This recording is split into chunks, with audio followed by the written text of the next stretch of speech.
Esta noche tenemos evangelismo, la parte número 2.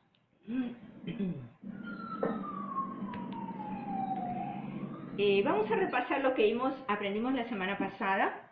Por ejemplo, vimos la palabra hebrea, besorá, es la misma que la griega evangelión, que significa evangelio. Luego vemos que la palabra evangelio, que significa las buenas nuevas, no aparece cuando Jesús entra en escena. Fue mucho antes que él, y lo hemos encontrado en el Antiguo Testamento o en las lecturas que buscamos. ¿Se acuerdan? Sí. Luego, también en el Antiguo Testamento leímos en el Salmo 68 que hablan sobre unas mujeres que son las que llevaron la palabra de Dios a otras aldeas. Entonces ellas eran las evangelistas. Y evangelistas, bueno, siempre en relación estaba pensando en esto mientras estudiaba o preparaba esta clase, de que siempre somos las mujeres las que hablamos más, ¿verdad? y que eso tal vez nos ayuda a poder también llevar esas buenas nuevas, ese evangelio. ¿Amén? También vimos entonces que la gente escuchaba a Jesús, especialmente los fariseos y los escribas. Y ellos se preguntaban, ¿qué nueva doctrina es la que él está enseñando por todas las señales, los milagros que hacía? Y lo que él enseñaba era del reino de Dios. Y básicamente lo que decía es, el reino de Dios se ha acercado, o el reino de los cielos se ha acercado, arrepiéntete. ¿Okay? Vayamos al libro de Mateo, en el Nuevo Testamento, el primer libro. Mateo 3 y verso 2. Y este es Juan el Bautista, el que se supone que, bueno, fue primo de Jesús y que estaba anunciando la venida del Mesías. Mateo 3, 2. Mili, por favor. Y diciendo, arrepentidos porque el reino de los cielos se ha acercado.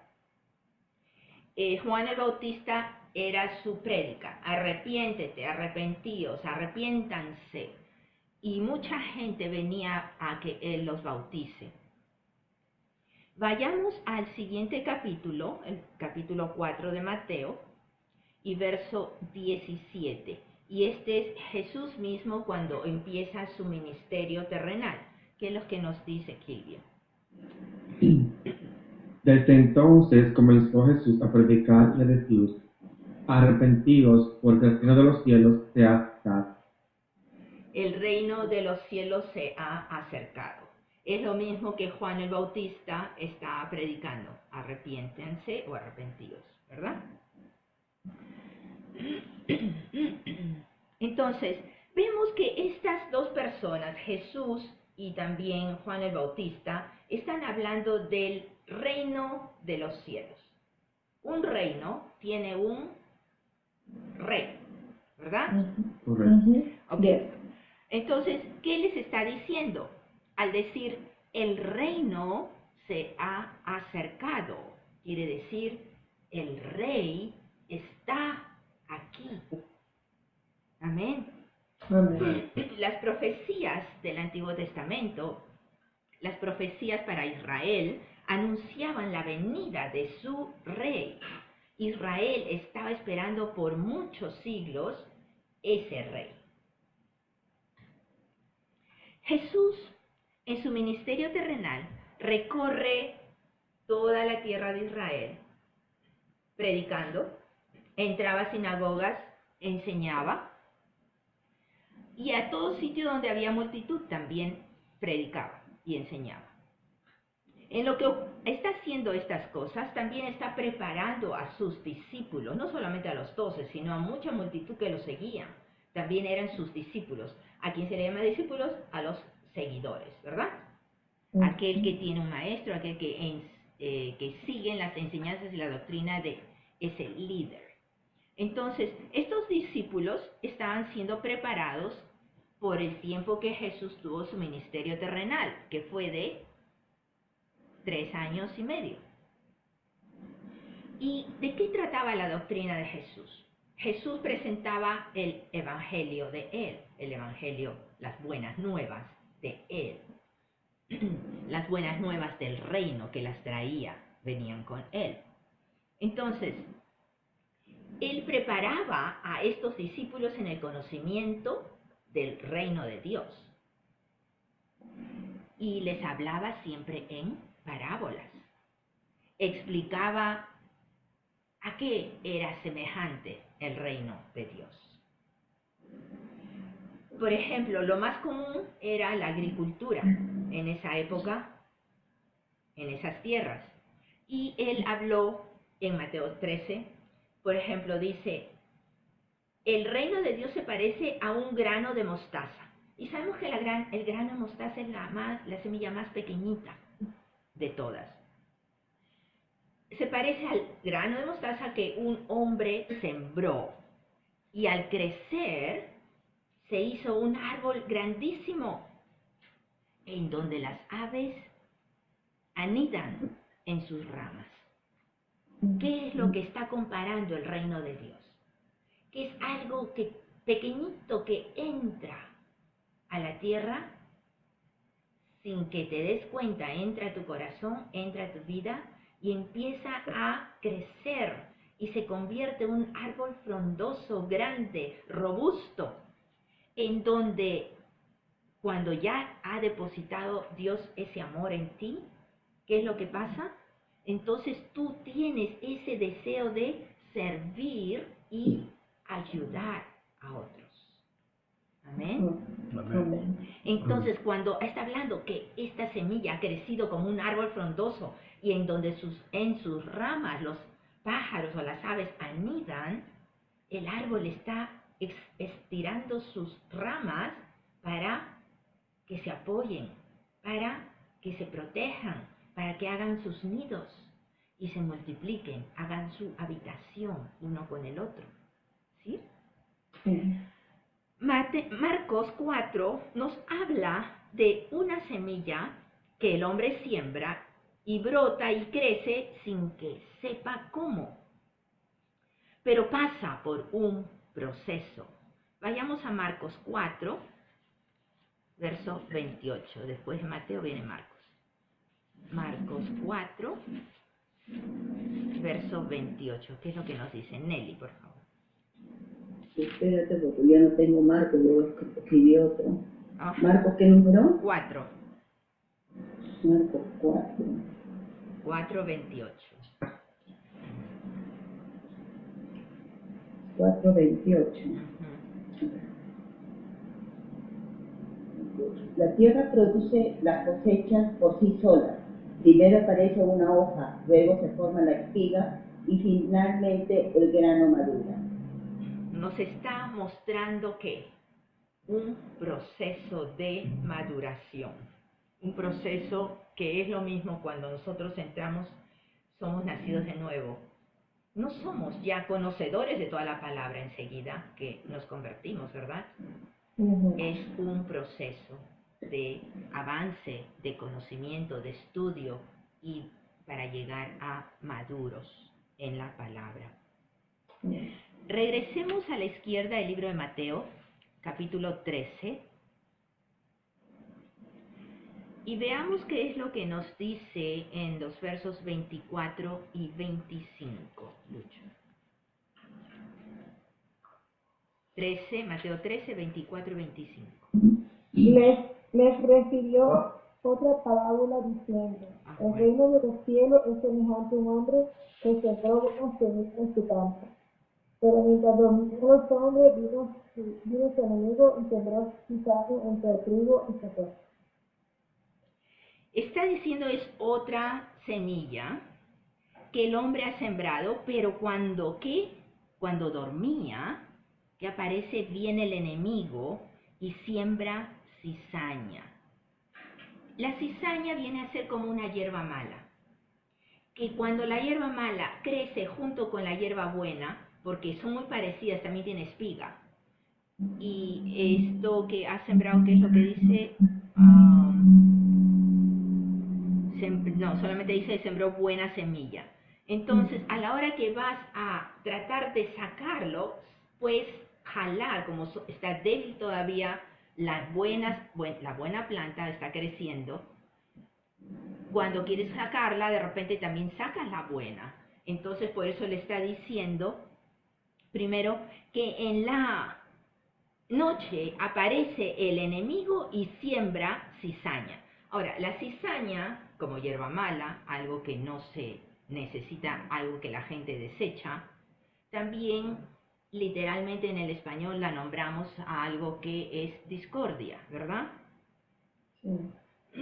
O una enemistad. Amén. ¿Qué nos dice el verso 26 y al 28, Lucho?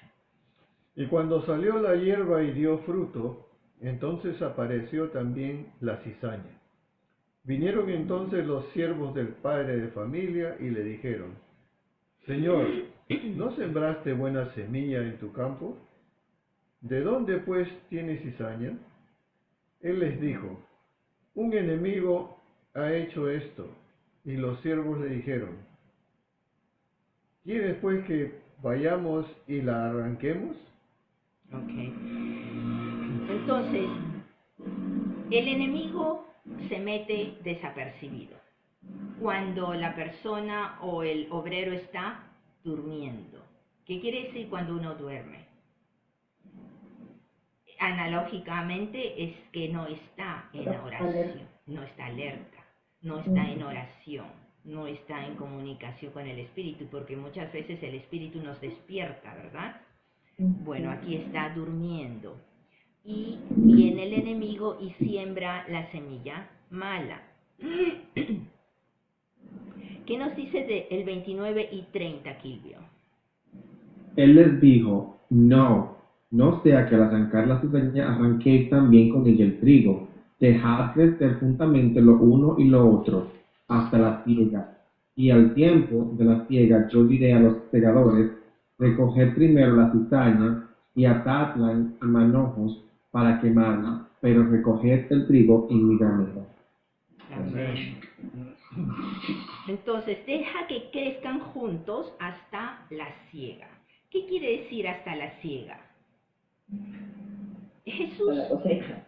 hasta la cosecha, al momento cuando ya va a ser recogido todo, porque ya la planta, ya la cortas de la raíz, la separas para su propósito. Sí, exactamente. Jesús está dando la interpretación de esta parábola. Vayamos a los versos 37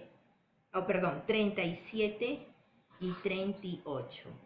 Nelly. 37, 38. Del mismo texto. Jesús respondió: El Hijo del Hombre es el agricultor que siembra la buena semilla. El campo es el mundo y la buena semilla representa a la gente del reino. La maleza representa a las personas que pertenecen al maligno. Ok, amén. ¿Qué nos está diciendo? Entonces Jesús es el que siembra esa semilla, siembra la semilla de Dios en el corazón, entre todos, entre la gente, porque Él ofrece esa semilla. ¿Quién la quiere cultivar? ¿Quién la quiere recibir? ¿Quién la quiere que penetre en su corazón? La ofrece a todos por igual. Los versos 39 y 40. Mili, por favor. El enemigo que la sembró es el diablo, la siega es el fin del siglo y los segadores son los ángeles. De manera que como se arranca la cizaña y se quema en el fuego, así será en el fin de este siglo. Amén. Bien. Jesús está hablando aquí del fin de la era. Se refiere a la época de la tribulación y su segunda venida.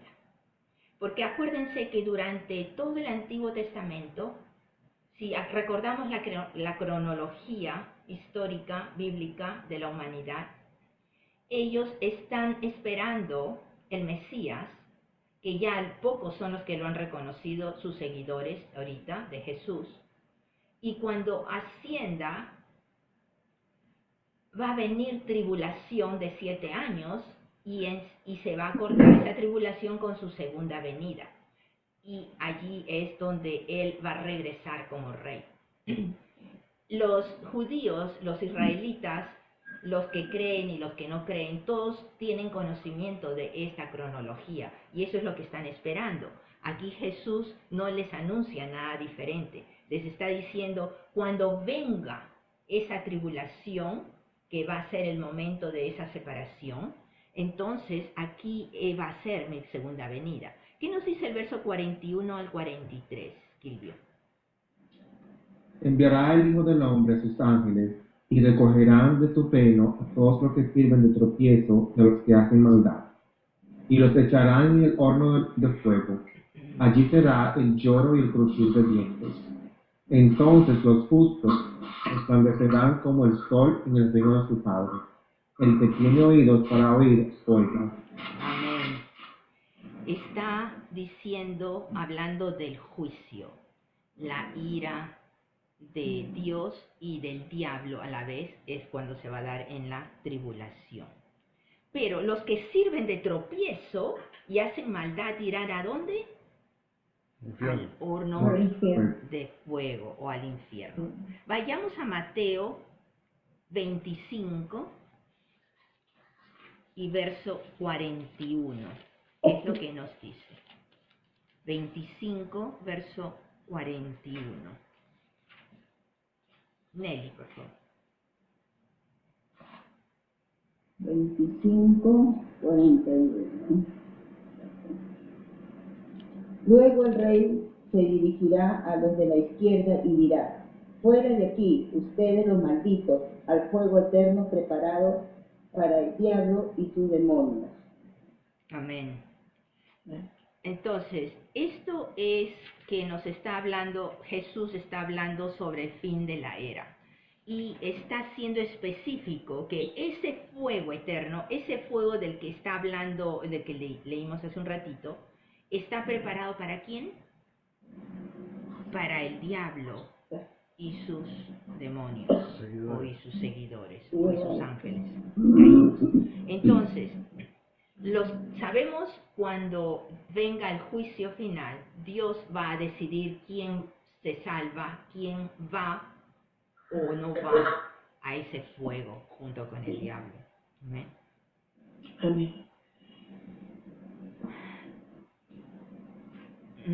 Ok. Así Jesús habló directamente sobre hechos de la vida y que aplica a cada uno. Y se resume en hacer básicamente el bien, amando a nuestro prójimo. Dios sabemos que es amor, nos dice la palabra, y cuando su amor es sembrado en nuestros corazones, así como el grano de mostaza crece y ofrece servicio y apoyo a otros. Veamos nuevamente Mateo 13 y los versos 34 y 35. ¿Qué nos dice Lucho? Todo esto habló Jesús por parábolas a la gente, y sin parábolas no les hablaba, para que se cumpliese lo dicho por el profeta cuando dijo: abriré en parábolas mi boca, declararé cosas escondidas desde la fundación del mundo. Amén. Jesús está empezando a declarar ya esos misterios, esos secretos de Dios que venían desde el principio de principios. Pero analicemos qué es lo que pasa con sus discípulos cuando están escuchando. Por 3 años y medio que han estado con él, han estado viendo y escuchando de sus parábolas y diferentes enseñanzas. Y acuérdense, toda esta primera parte que vamos a ver es durante el ministerio terrenal de Jesús, antes de su muerte. Ok, veamos por ejemplo en el libro de Juan, Mateo, Marcos, Lucas y Juan. Juan 11. Antes de leer ahí, veamos, es el caso de Lázaro. Lázaro, el amigo amado de Jesús, hermano de Marta y de María. Él muere. Y Jesús viene 4 días más tarde y lo resucita. Esa resurrección de Lázaro no es para vida eterna, es sencillamente volverlo a la vida, al cuerpo humano, a retomar su cuerpo humano. Entonces, veamos qué nos dice Juan 11, 25, cuando es una conversación entre Marta y Jesús, y que le dice, tu hermano va a resucitar, y Marta le dice, sí, yo sé que va a resucitar, pero en el día de la resurrección, a final de finales. ¿Qué le dice Jesús? ¿A quién le toca leer? Amén. Mire. Le dijo Jesús, yo soy la resurrección y la vida, el que cree en mí, aunque esté muerto, vivirá. Amén. Amén. Amén. Jesús se declara él mismo como la vida. Entonces, esa vida eterna, al decir yo soy la vida y también la resurrección, ¿qué es la resurrección? Entonces es vuelto a la vida. Y le dice, cree en mí. ¿Qué dice el verso 26? Silvio. Todo aquel que vive y cree en mí no morirá eternamente. ¿Crees esto? Le está volviendo a decir, ¿crees realmente? Aquel que cree en mí va a tener la vida que yo le ofrezco, esa vida que yo soy, porque yo soy la vida. ¿Y qué nos dice el verso 27, Nelly? Sí, Señor, le dijo ella, siempre he creído que tú eres el Mesías, el Hijo de Dios, el que ha venido de Dios al mundo. Amén. Amén. Entonces, veamos que lo reconoce como Mesías en hebreo o Cristo en griego, el Hijo de Dios. ¿Ok? Y otra vez, como tercera vez, le dice, cree. Entonces, en este pedacito 3 veces le repite, cree. Cree. ¿Ok? ¿Y el creer es qué? Tener fe. Fe. Amén. Cuando Jesús les pregunta a sus discípulos, vayamos a Mateo 16. Cuando Jesús le pregunta a sus discípulos, ¿quién dicen los hombres que es el Hijo del Hombre? Unos dicen Juan el Bautista, otros Elías, otros Jeremías, algún profeta. Y él les pregunta directamente, y esto es entre los 12, les dice, pero ustedes, ¿quién dicen que soy yo? Vamos, y es Mateo 16, 16. ¿Qué nos dice, Lucho? Respondiendo Simón Pedro dijo, tú eres el Cristo, el Hijo del Dios viviente. ¿Qué le dice entonces? Que él es el... Cristo, Y Cristo, dijimos, es lo mismo que el Hijo del Dios Mesías. viviente. Mesías. Mesías es en hebreo el Salvador o el ungido. Cristo es también el ungido en griego. Griego. Ujú. Entonces vimos primero que Marta lo reconoce Mesías, el Hijo de Dios.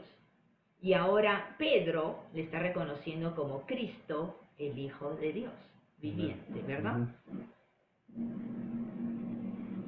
El verso 17, ¿qué nos dice, Mili? Entonces le respondió Jesús, bienaventurado eres, Simón, hijo de Jonás, porque no te lo reveló carne ni sangre, sino mi Padre que está en los cielos. Amén. Entonces él recibió esto por revelación del Espíritu Santo. Ajá. Ahora, todos, como avanzaba Jesús, las maravillas, los milagros, las cosas que mostraba, la sabiduría con que predicaba y enseñaba, era admirable. Todos se maravillaban y obviamente demostraba el poder de Dios. Vayamos a Lucas, Mateo, Marcos y Lucas. Lucas 9 y versos 44 y 45. Silvio, por favor. Haced que os penetren bien en los oídos estas palabras, porque acontecerá que el Hijo del Hombre será entregado en manos de hombres. Pero ellos no entendían estas palabras, pues que estaban veladas para que no las entendieran, y temían preguntarles sobre esas palabras. Jesús nos está diciendo que Jesús les está tratando de hacer entender, que penetre en tus oídos, que entiendas en tu cerebro, recíbelas, mira lo que te estoy diciendo, que el Hijo de Hombre, que es Él, tiene que ser entregado en manos de hombres, de la humanidad. Y ellos, que nos dicen en el verso 45, no entendían nada, ¿cierto? Ujú. Porque estaba velado, nos dice, ¿sí? Estaban veladas, dice. Vayamos a Lucas 18 y versos del 31 al 33. 18, 31 al 33. Nelly, por favor. Jesús llevó a los 12 discípulos aparte y dijo: escúchenme, subimos a Jerusalén, donde todas las predicciones de los profetas acerca del Hijo del Hombre se harán realidad. Será entregado a los romanos y se burlarán de él, lo tratarán de manera vergonzosa y lo escupirán. Lo azotarán con un látigo y lo matarán, pero al tercer día resucitará. Amén. Amén. Falta 34, perdón. No, 33 nomás. Ya. Entonces, hacia el final, esto ocurre hacia el final de sus 3 años de ministerio aquí en la tierra de Jesús. Y él se sienta con sus 12 discípulos a hacerles recordar lo que las escrituras están diciendo de él. Y por eso es que tienen que ir, ya es tiempo de ir a Jerusalén. ¿Para qué? Para que se cumplan. Pero, ¿qué pasa? Les dice, mira, todo esto escrito de mí, todo eso me van a hacer, pero lo hago por ustedes. Y todo aquel que crea en mí, también lo hago por él, por los que han de venir, por el presente y en el futuro, los que todavía no han nacido. Los hago para que tengan esa salvación, pero no les habla todavía de la salvación a través de la cruz. Sencillamente les dice para que se cumplan las escrituras. Se supone que ellos saben lo que dice Isaías, lo que dice Ezequiel y Jeremías y Daniel. Entonces, él también les dice, pero 3 días más tarde voy a resucitar. Voy a resucitar de la muerte. ¿No se alegran? Ellos, ¿qué pasaba? ¿Cómo reaccionaron? ¿Qué dice el verso 34, Lucho? Pero ellos nada comprendieron de estas cosas, y esta palabra les era encubierta, y no entendían lo que se les decía. No entendieron, no entendían, lo escuchaban, aceptaban las palabras que venían de la boca de Jesús, pero no hacía clic con las profecías del Antiguo Testamento tampoco. Todo esto fue antes de la resurrección, antes de la muerte. Ahora vamos a ver cómo es después de la resurrección. Que cuando Jesús va a la cruz y muere, vienen al sepulcro María Magdalena y otras mujeres en un domingo temprano y encuentran la piedra removida. 2 ángeles se le acercan y le hablan. ¿Y qué les dicen? Estamos en Lucas 24. Lucas 24, versos 6 al 9. Mili, por favor. 24 del 6 al 9. No está aquí, sino que ha resucitado. Acordaos de lo que os hablo cuando aún estaba en Galilea, diciendo, es necesario que el Hijo del Hombre sea entregado en manos de hombres pecadores y que sea crucificado y resucite al tercer día. Entonces ellas se acordaron de sus palabras y volviendo del sepulcro dieron nuevas de todas estas cosas a los 11 y a todos los demás. Luego de las cosas que ocurrieron y que los ángeles le dicen, no está aquí, acuérdense, entonces ahí recién dicen, ¡ah!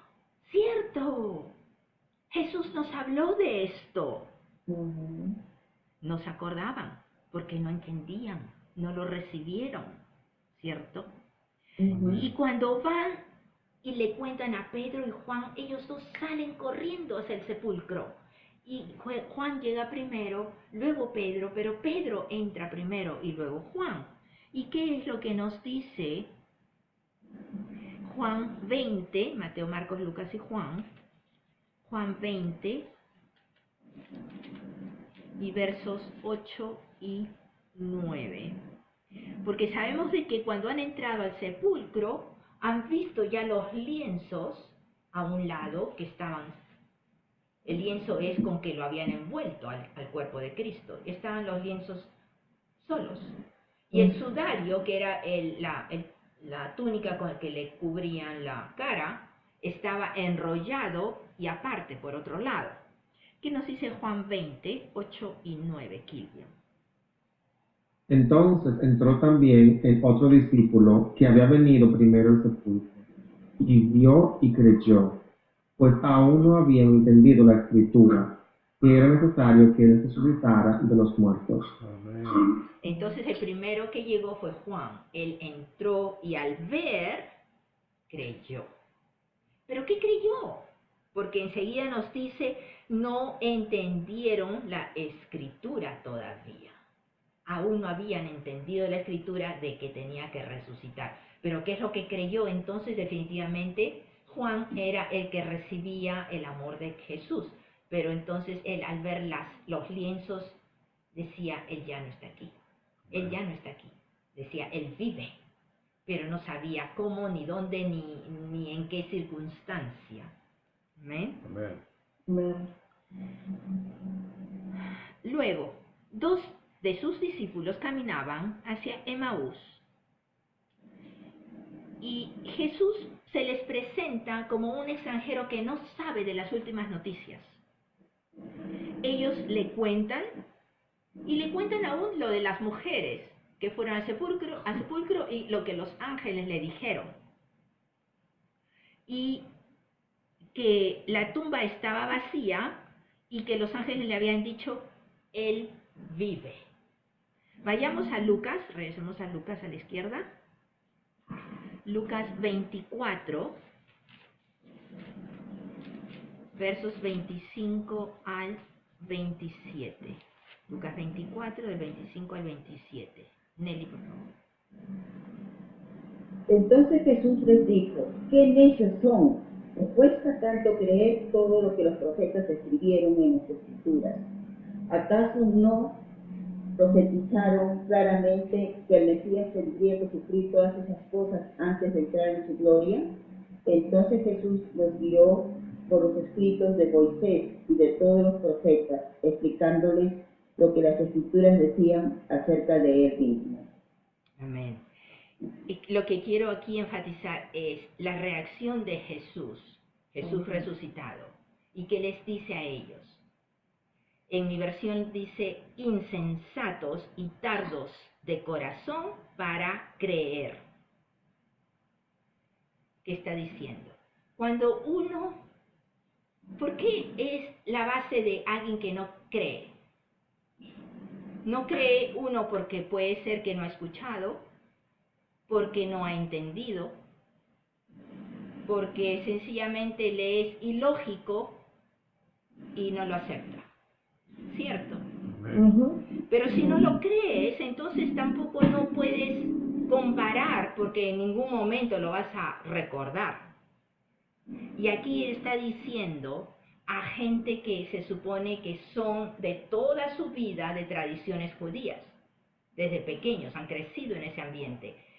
Los judíos estudian constantemente el libro de las leyes, las profecías, saben lo que ha de venir, pero no compararon, ni pensaron, hicieron match, no hicieron la comparación con Jesús en la tierra, no trajeron a su mente, a su recuerdo, las profecías que se hablaba del rey o del Mesías. Por eso es que son tardos, insensatos y tardos de corazón para creer lo que los profetas han dicho. Ok. Entonces, hoy en día, ¿qué pasa con nosotros? Cuando escuchamos una escritura bíblica, ¿qué hacemos? ¿Cómo reaccionamos? ¿Corremos a la Biblia para leer por nosotros mismos a ver si la entendemos? ¿O simplemente lo pasamos por alto y la ignoramos? Si hacemos esto segundo, estamos en el mismo caso de esta gente. ¿Cierto? Sí. Ya. Exacto. Entonces tenemos que estar atentos, porque si queremos realmente reconocer la voz de Dios, reconocer cuando viene Jesús, reconocer cuando hay ángeles alrededor de nosotros, tenemos que estar en ese ambiente. ¿Cómo se reconoce al pastor? Nos dice la Biblia, por su voz. Las ovejas reconocen su voz del pastor, ¿cierto? Si estamos en el ambiente espiritual, constantemente hablando, orando, meditando en la palabra, vamos a estar en ese ambiente sobrenatural que va a ser más fácil reconocer cuando algo de esto sobrenatural esté ocurriendo. Y ahí es cuando muchas veces decimos, ay, me pareció que debo hacer esto. No, tengo la convicción que no debo hacer así, sino diferente. O siento que el Señor me está dirigiendo de diferente manera. Pero cuando ya tienes más actividad de ese sentido, más comunicación y amistad directa con las cosas divinas, entonces ya vas a reconocer inmediatamente, esto es de Dios y esto no es de Dios. Amén. ¿Amén? Vayamos al verso 30 y 31 del mismo 24. ¿A quién le toca leer? Nelly, ¿tú leíste? No. Sí, Ok, Lucho entonces. está dicho. 31. 30 y 31. Y aconteció que estando sentado con ellos a la mesa, tomó el pan y lo bendijo y lo partió y les dio. Entonces le fueron abiertos los ojos y le reconocieron, mas él se desapareció de su vista. Ok. Esta gente estaba caminando, ¿se acuerdan? Hermanos, Hacia Emaús. Se le aparece Jesús como un extranjero, ellos no lo reconocen. Y le preguntan, ¿pero qué es lo que está pasando? ¿De qué está hablando todo el pueblo? ¿Pero cómo? Tú eres el único que no sabes qué es lo que está ocurriendo. Todo el pueblo sabe. Y le comienzan a contar. Entonces, cuando ellos lo invitan a pasar al sitio donde están llegando, y Jesús parte el pan, es el momento cuando ellos lo reconocen. ¿Por qué? ¿Por qué creen ustedes? En ese momento lo reconocen. Se les abrió los ojos. ¿Pero por qué se les abrió los ojos? Por la última cena. ¿Qué ocurre cuando tenemos la Santa Cena? Hoy en día también. los ojos espirituales. Estamos en comunión, estamos en ese ambiente de entrar a su presencia, lo que hablábamos hace un momento. Cuando estamos en ese ambiente es cuando tú recibes todo lo sobrenatural. Entonces esos ojos internos, sobrenaturales, espirituales, se abren, tus oídos se abren, estás atento, mirando o escuchando cosas de Dios. Y aquí entonces cuando Jesús se ha sentado con ellos y ha partido el pan, les hizo recordar de aquella época de la última cena, pero es cuando sus ojos se abrieron porque estaban en la comunión con Él. Amén. Amén.